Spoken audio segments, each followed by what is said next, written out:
বিদেশ থেকে 10 বছর পর বাড়ি আসলো পরাণ। গৃহে প্রবেশ করতেই হৃদস্পন্দনের গতিবেগ তড়িৎ গতিতে ছুটে চলেছে। কাঙ্ক্ষিত মানুষটিকে দেখার জন্য ভেতরটা উতাল পাতাল শুরু করে দিয়েছে।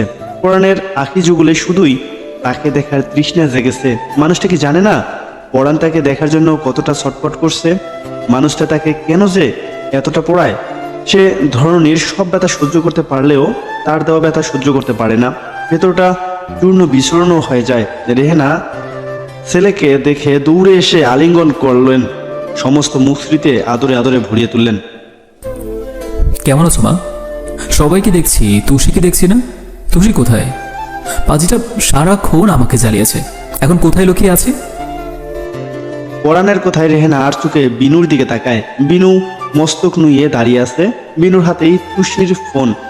পরাণ আকুল হয়ে এদিক সেদিক দৃষ্টিপাত করছে, তবুও নির্দিষ্ট মানুষটার দেখা মিলছে না। সে রেহেনার উত্তরের অপেক্ষা না করে বাড়ির প্রতিটা ঘরে তুষিকে খুঁজলো, কিন্তু তুষিকে কোথাও খুঁজে পেল না। ভিতরটা শূন্য হয়ে আসতে শুরু করলো। তুষির ঘরের সামনে আসতেই বুকটা কেঁপে উঠল। তুষির ঘরের দরজায় তালা দেওয়া, আশেপাশে ময়লা জমে গিয়েছে। দেখেই বোঝা যাচ্ছে কয়েক মাস হলো এখানে কেউ থাকে না। পরাণের সবকিছু কেমন জানি শূন্য লাগছে।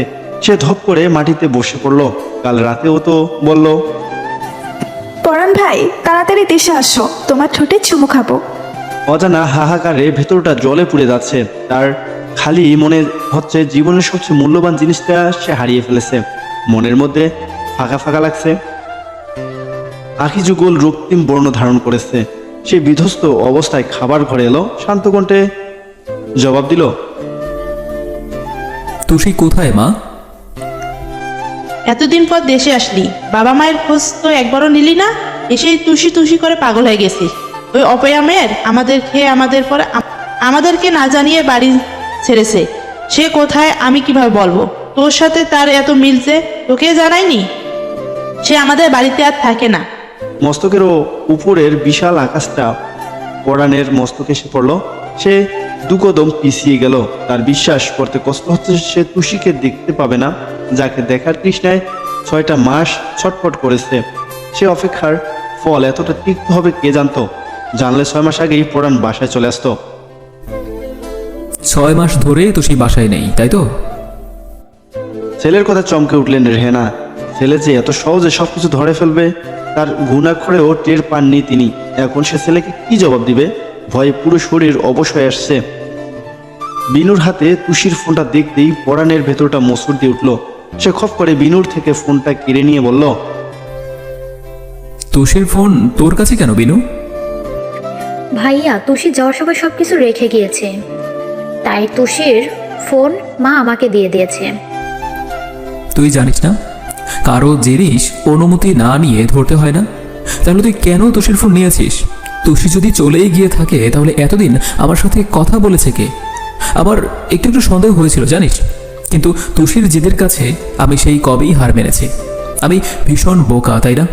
তা না হলে বোকার মতো তুষির মেসেজ বলা কথাগুলো বিশ্বাস করে নিয়েছি। আমি সবসময় চেয়েছি তুষি যেন কষ্ট না পায়। তুষির ভালো থাকাতেই আমার শান্তি। তুষি কষ্ট পাবে এমন কাজ কখনোই করেনি। আর তোরা আমার অনুভূতি নিয়ে খেললি। এতদিন তুষি সেজে তুই আমার সাথে কথা বলেছিস, তাই না রে বিনু? পরাণের কথায় বিনু বাকরুদ্ধ হয়ে গেল। ভয়ে সমস্ত শরীর থরথর করে কাঁপছে। তখনই মাহবুব বের হয়ে আসেন। পরাণ কেমন জানি শান্ত হয়ে গিয়েছে। মাহবুবকে দেখে যন্ত্রণা মিশ্রিত কণ্ঠে বলল, আব্বা, আপনি তো তুষিকে ভালোবাসতেন, আপনি কেন তুষিকে হারাতে দিলেন? আপনি তো আমার মনের খবর জানতেন, আমি তুষিকে কতটা ভালোবাসি। সেই খবর আপনার কর্ণপাত পর্যন্ত বহুত আগেই পৌঁছে দিয়েছি। তবে কেন আমায় এই বিচ্ছেদ যন্ত্রণা দিলেন? আমাকে মেরে রক্তাক্ত করে দিন, আমার সব টাকা পয়সা আপনারা নিয়ে নিন, আমাকে পথের ভিখারি বানিয়ে দিন, তবু আমার তুষিকে আমার কাছে ফিরিয়ে দিন আব্বা। বাঁচতে পারবো না আমি আব্বা তুষিকে ছাড়া, মরে যাব আমি। তুষিবিহীন এই জীবন আমার মূল্যহীন। আমি আপনার পায়ে পড়ি আব্বা। ছোটবেলা থেকে যা বলেছেন কখনো আপনার কথার অবাধ্য হয়নি, কোনো জিনিসের জন্য বায়না ধরেনি। আজকে আপনার কাছে আমি তুষিকে চাইছি, আপনি আমার তুষিকে আমার কাছে ফিরিয়ে দিন। ছেলের আর্তনাদ বাবার হৃদয়ে স্পর্শ করে গেল। ভেতরটা হু হু করে উঠল। বাবা আমার মরা মেয়েটাকে সে নিজ হাতে এ বাসায় নিয়ে এসেছিল। ছোট থেকে নিজ হাতে বড় করেছে, সেই মেয়েকে সে কিভাবে বাড়ি ছাড়া করবে? সে কিভাবে ছেলেকে জবাব দিবে? তার ভালোবাসার মানুষকে সে আগলে রাখতে পারেনি। সে শহরের অলিতে গলিতে খুঁজছে তুষিকে, কোথাও তুষির দেখা মিলেনি। তুষির নামে নিখোঁজ অভিযোগ পর্যন্ত করা হয়েছে। সে পরাণের মাথায় হাত বুলিয়ে দিয়ে বলল, তোর আব্বাকে মাফ করে দিস পরাণ। আমি তোকে দেওয়া কথাটা রাখতে পারিনি। আমার নিজের ভীষণ ব্যর্থ বাবা মনে হচ্ছে জানিস। সেদিন মেয়েটা আমার পা টিপে দিয়ে ঘরে গেল, সকাল থেকে নিখোঁজ, কোথাও খুঁজে পেলাম না। কতজন লোক শহরের অলিতে গলিতে লাগিয়ে দিলাম, পুলিশেও খবর দেওয়া হয়েছে, কেউ তুষির কোনো খোঁজ দিতে পারলো না। আমি তোকে অনেকবার জানানোর চেষ্টা করেছি, কিন্তু বিবেকের কাছে হেরে গিয়েছি বাজান। বাবা হয়ে ছেলের অশান্তি টেনে আনতে পারিনি বাজান, আমাকে তুই মাফ করে দিস। বাবার কথায় পরাণের ভেতরটা হাহাকার হয়ে উঠল। সে নিস্তব্ধ হয়ে চেয়ারে বসে পড়ল। একটু পরে ভাঙ্গা ভাঙ্গা গলায় বলল, আমার পছন্দ ছিল সে, আর তার পছন্দ ছিল আমার ঠোঁট। সে ভালোবাসতো আমার বাবাকে, আর আমি ভালোবাসতাম তাকে। সে আমার মায়ের সব কথা শুনতো, আর আমি তার সব কথা শুনতাম। সে নিজের কষ্টগুলো হালকা করার জন্য বিনুর কাছে মনের কথা বলতো, আর বিনু সেটার সুযোগ নিয়ে ভাইয়ের প্রেমিকা হওয়ার প্রচেষ্টা চালালো। পরাণের কথায় বিনুর মস্তিষ্ক ঝনঝন করে উঠল। মাহবুব লজ্জায় মাথা নুইয়ে নিল। ছেলে আজ দিশেহারা হয়ে গিয়েছে। তার লাজুক ছেলেটাও নির্লজ্জ কথাবার্তা বলতে দ্বিধাবোধ করছে না। বিনু কান্না মিশ্রিত কণ্ঠে বলল, আমাকে তুমি মাফ করে দাও ভাইয়া, আমি তোমার সাথে এমন করতে চাইনি, আর মেসেজগুলোও আমি করিনি। মা আমার থেকে সব কিছু শুনে মা তোমার সাথে মেসেজ করেছে। মা যখন কাজ করেছে তখন আমাকে দিয়ে তোমাকে মেসেজ দেওয়াইছে। বিনুর কথায় রেহানা হুঙ্কার দিয়ে বলল, দিয়েছি, বেশ করেছি। ওই 2 টাকা মেয়ের জন্য পরাণ এখন আমাকে খুন করবে নাকি? বাইরের মেয়ের জন্য সে যদি আমাকে খুন করতে পারে, তাহলে আমি ছেলের হাতে খুন হতে রাজি আছি। রেহানার কথা শেষ হতেই পরাণ খাবার ঘরটাকে চূর্ণ বিচূর্ণ করে দিতে শুরু করলো। পরাণের ভয়ঙ্কর রূপ দেখে সবার অন্তরাত্মা কেঁপে উঠল। পরাণ একটু পরে শান্ত হয়ে গেল। পরিবেশ নিস্তব্ধ হয়ে গিয়েছে। রক্তিম চোখে একবার মায়ের দিকে দৃষ্টিপাত করলো। রক্তাক্ত হৃদয় নিয়ে নিজের পক্ষে প্রবেশ করে দরজা লাগিয়ে দিল। ঠোঁটে চুমু খেতে টাকা লাগে পরাণ ভাই? যদি টাকা লাগে তাহলে আমাকে বলতে পারো, আমি টাকা দিয়েই তোমার ঠোঁটে চুমু খাবো। মেসেজটার দিকে নজর পড়তেই পরাণের আঁখি যুগল অশ্রুতে ভরে আসলো। তুষির শেষ মেসেজটা এটাই ছিল। পড়াশোনার ক্ষতি হবে সে কথা বলে তুষি ফেসবুক চালানো বন্ধ করেছে 6 মাস হলো। তুষির ভালোর কথা ভেবেই তো সে তুষির সাথে ফোনে মেসেজে কথা বলছে। তুষি তাকে শর্ত দিয়েছিল 6 মাস পরে এসে তাকে যেন সে সামনে থেকে দেখে, এর আগে যেন ভিডিও কলের কথা মুখেও না নিয়ে আসে। তুষির খুশির জন্য সব শর্তে রাজি হয়ে যায় পরাণ। প্রিয় মানুষটার সাথে রোজ নিয়ম করে কথা বলতে পারছে, এটাই তার কাছে অনেক ছিল। কিন্তু সে কি জানতো এই ভালোবাসার পিছনে নিকৃষ্ট রহস্য লুকিয়েছিল? পরাণের আঁখি যুগল ঝাপসা হয়ে আসতে শুরু করলো। কয়েক ফোঁটা অশ্রু ফোনের স্ক্রিনে পড়লো। পরাণ ফোনটা মুছে উপরের দিকে যেতে থাকলো। একটু উপরে গিয়ে থামলো। ঝাপসা চোখে পড়তে লাগলো। তাতে লেখা আছে, তোমার ঠোঁটের অনেক যত্ন নিবে পরাণ ভাই। কেন? কারণ আমি তোমার ঠোঁটে চুমু খাবো তাই। আমার ঠোঁট কি তোর বাপদাদার সম্পত্তি যে তুই আমার ঠোঁটের উপরে এত অধিকার দেখাস? ওটা নামে তোমার ঠোঁট, কিন্তু কাজে ওটা আসলে আমার জিনিস। ওখানে চুমু খাওয়ার অধিকার শুধু আমারই আছে, বুঝেছ? তুমি তো জানো তুষি তার জিনিস কতটা যত্ন করে রাখে। তুমি তুষির জিনিস যত্ন করে রাখবে, নিয়মিত ঠোঁটের যত্ন নিবে। আমার থেকে তোমার ঠোঁট বেশি সুন্দর বলে ভাব নেওয়ার কিছু নেই, কারণ তোমার মানেই আমার। আমি সিগারেট খেয়ে আমার ঠোঁট দুটো কালো কুচকুচে বানিয়ে ফেলবো, তখন বেশি করে চুমু খাস। খবরদার পরাণ ভাই, এসব কথা মুখেও আনবে না, তাহলে আমার থেকে খারাপ কেউ হবে না। তোমার ঠোঁটে চুমু খাবো বলে কতদিন ধরে না খেয়ে আছি। তুমি এভাবে আমার আহার নষ্ট করতে পারো না। থাপ্পড় দিয়ে তোর গাল একদম লাল করে দেব। এটুকু মেয়ে চুমুর কি বুঝিস? বুঝি না, দেশে আসো, খেয়ে দেখিয়ে দিব। তোর অত্যাচারে আমি দেশেই যাব না। এখন কি তুমি চুমু খাওয়ার জন্য বিদেশে চলে আসবি? দরকার পড়লে আমি বিদেশে গিয়েই তোমার ঠোঁটে চুমু খেয়ে আসবো। কতদিন ধরে প্রহর গুনছি কবে তুমি দেশে আসবে। আমি গুনে গুনে তোমার ঠোঁটে 100টা চুমু খাবো। খুশির কথায় পরাণ রাগের ইমোজি দিয়েছিল। খুশি আর রিপ্লাই করেনি। পরাণের বুকটা ভারী হয়ে আসতে শুরু করেছে। দরজার নিচে বসে ফোনটা বুকে জড়িয়ে নিঃশব্দে কান্না করছে। ছেড়েই যদি যাবে তাহলে এতটা মায়ায় বেঁধেছিলি কেন তোষী? দু চোখ ভরে তোকে দেখবো জন্যই ছুটে এলাম দেশের মাটিতে। তোর সাথে কয়টা প্রহর শান্তিতে কাটাতে চেয়েছিলাম, তোর সাথে নির্ঘুম রজনী পার করতে চেয়েছিলাম। কোনো এক বৃষ্টি বিলাসে আমার ঠোঁটে তোর চুমু খাওয়ার কথা ছিল। তুই বলেছিলি আমি দেশে আসলে 100টা চুমু খাবি। আমি তো দেশে এসেছি, তুই হারালি কই? আমার ভীষণ কষ্ট হচ্ছে রে তোষী, তুই আমার কাছে ফিরে আয় না। আমি তোর পছন্দের ঠোঁট নষ্ট করে দেবো বলেছি, সেই জন্য আমার উপরে রাগ করেছিস? আরে পাগলি, আমি তোকে রাগানোর জন্যই বলেছি। তুই ভাবতেও পারবি না আমি নিজের থেকেও বেশি যত্ন নেই আমার ঠোঁটের। কেন নেই জানিস?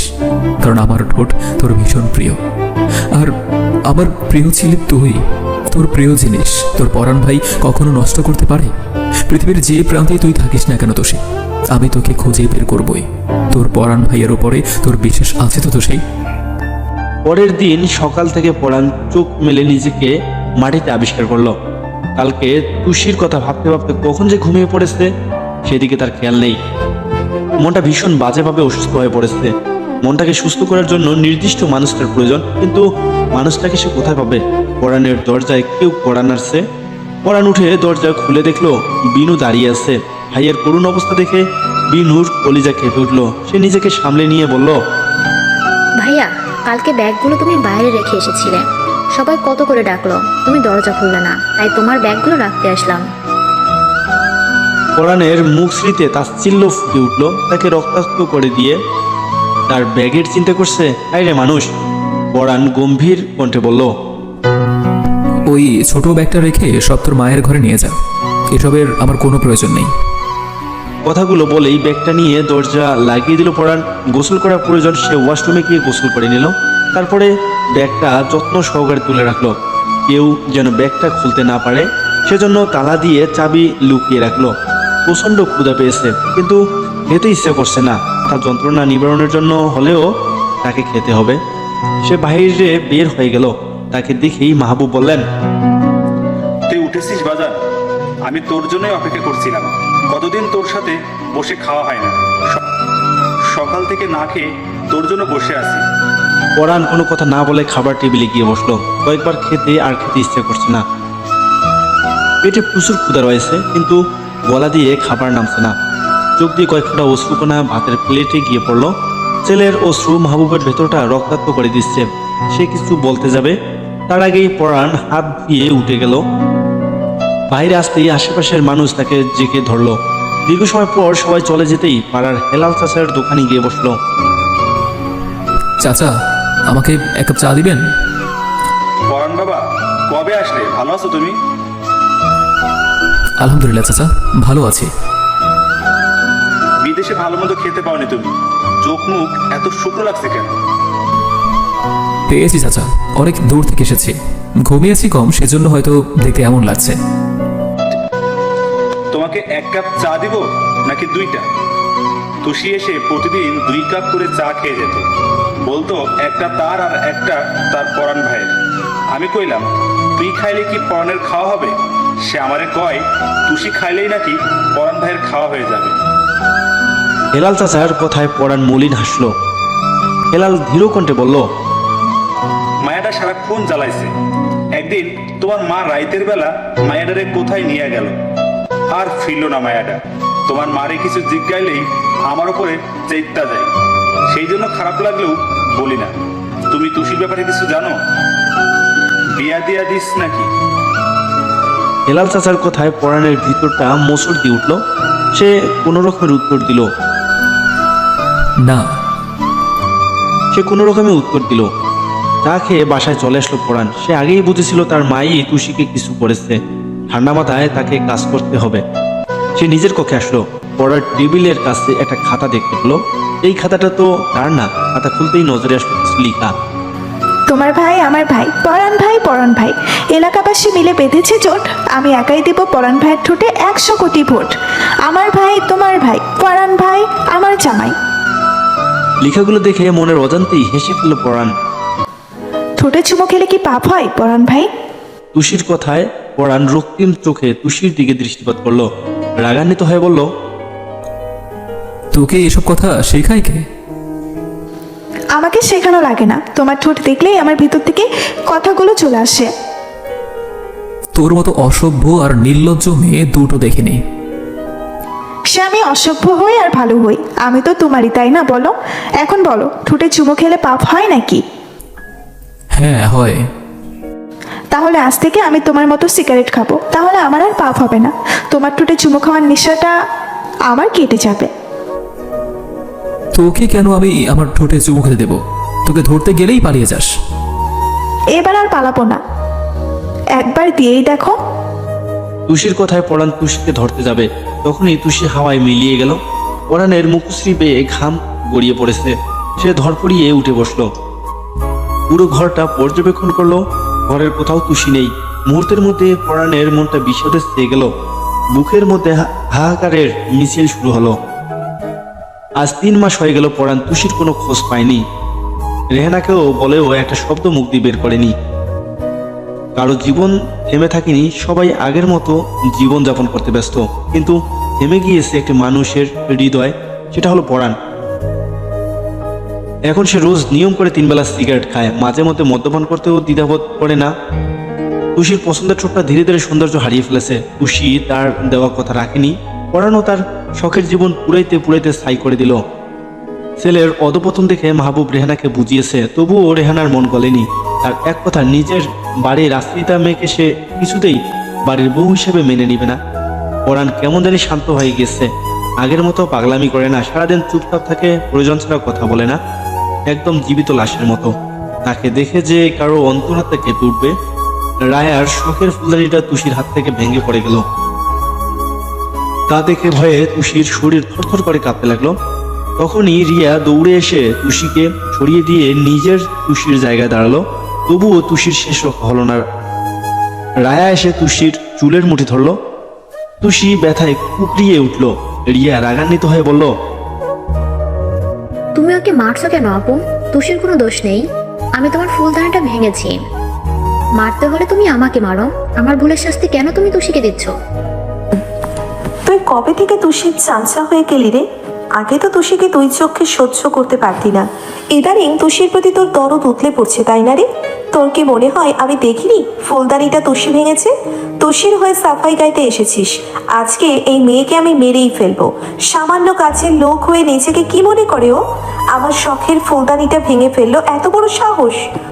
রায়ের কথায় তুষি ভয়ে হাত পা ঠান্ডা হয়ে আসতে শুরু করলো।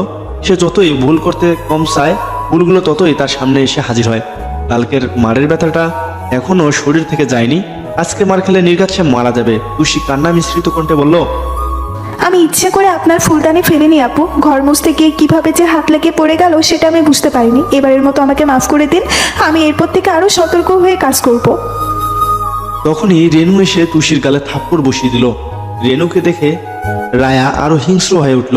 বজ্রকণ্ঠে বলল, একটা দিলে কেন? একটা দিলে কেন মা?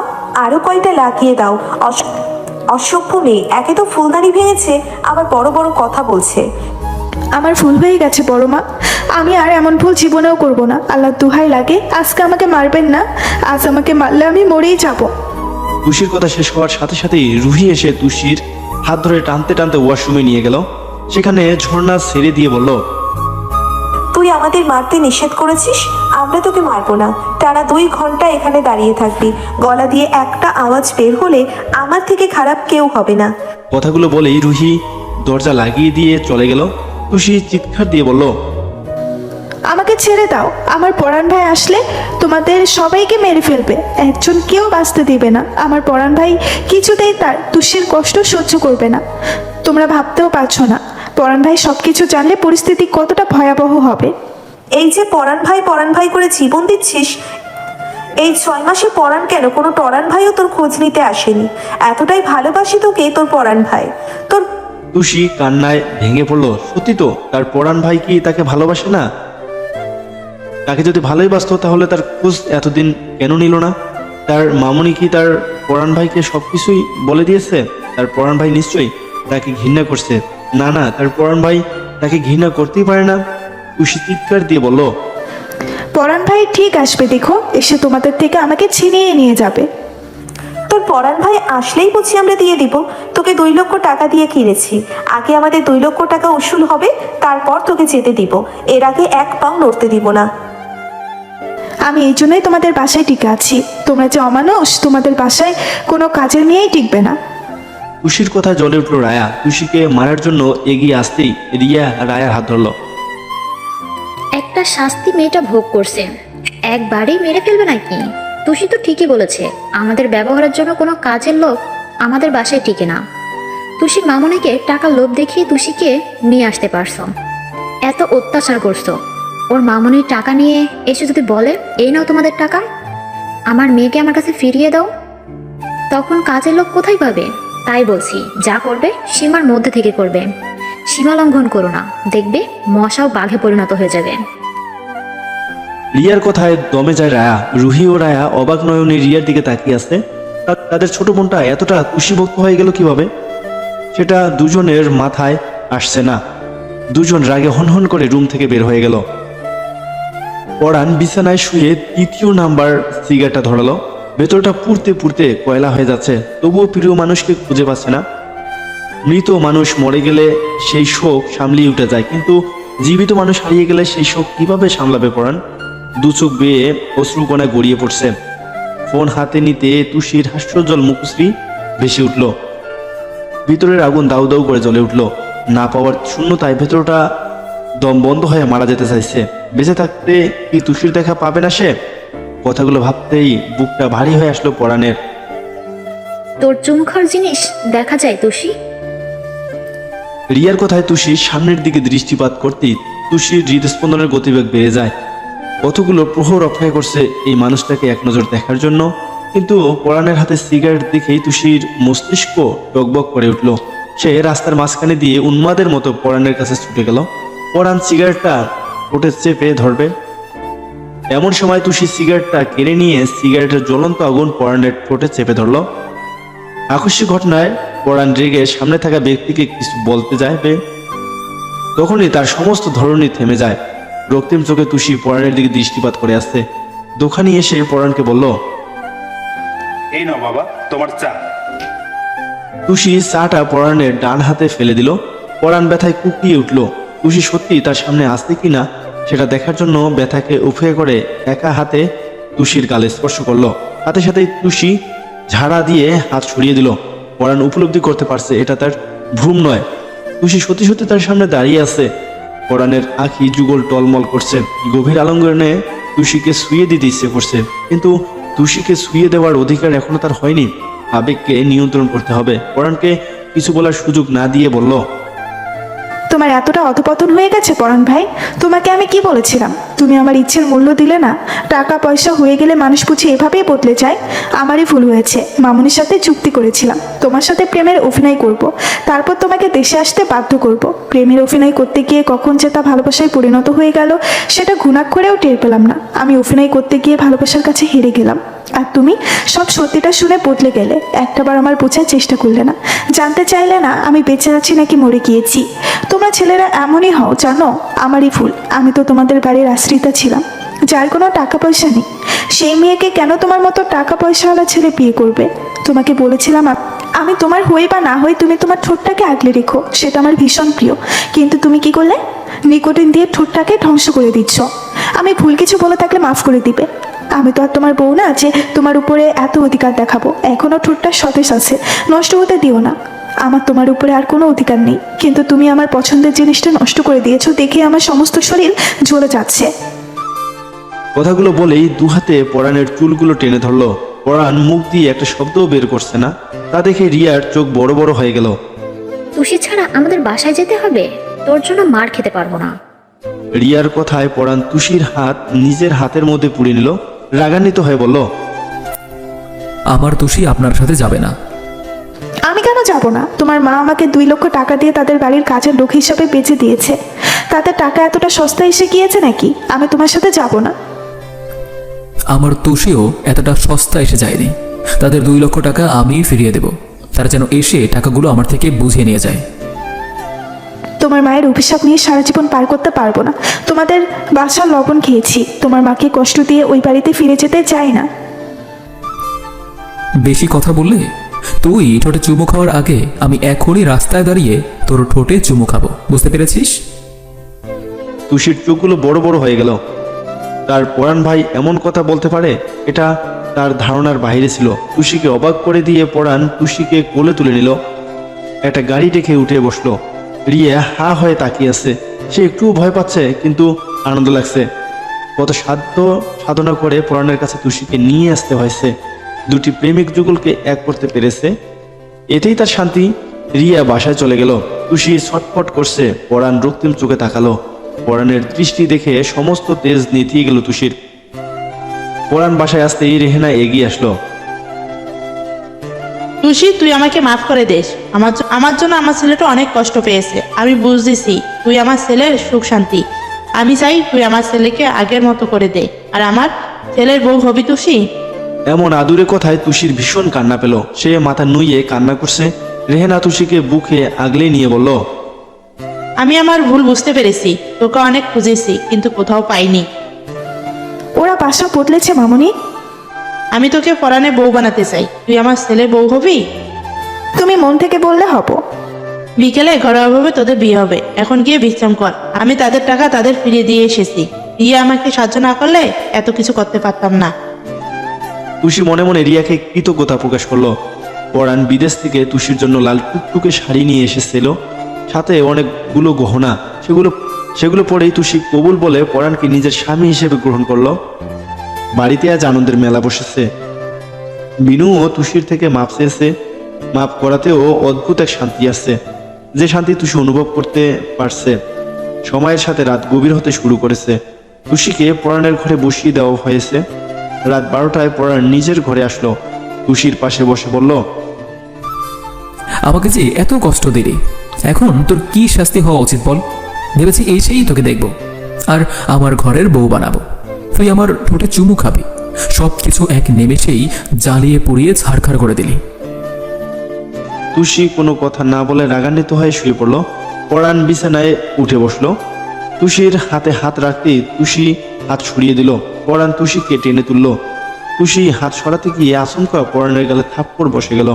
আকস্মিক ঘটনায় তুষি চোখ বড় করে পরাণের দিকে দৃষ্টিপাত করলো। পরাণ অভিমানী দৃষ্টিতে তাকিয়ে আছে তুষির দিকে। সে নিজ থেকেই হাত সরিয়ে নিল, তারপরে নিঃশব্দে শুয়ে পড়ল। তুষির ভিতরের ঝড় বয়ে যাচ্ছে। সে কিভাবে তার পরাণ ভাইকে আঘাত করলো? মরে যেতে ইচ্ছে করছে তার। সেও পরাণের বিপরীতে পাশে শুয়ে পড়ল। একটু পরে আদুরে বিড়ালের মতো পরাণকে জড়িয়ে দিয়ে নিঃশব্দে কান্না করতে লাগলো। পরাণ হাত সরিয়ে দিতে চাইলে তুষি আরো শক্ত করে আঁকড়ে ধরলো। পরাণ বিরক্ত হয়ে বলল, এতক্ষণ আঘাত দিয়ে মরা কান্না জড়েছিস, জানিস না তোর কষ্ট আমার সহ্য হয় না? আমি ভিতর থেকে শেষ হয়ে যাই।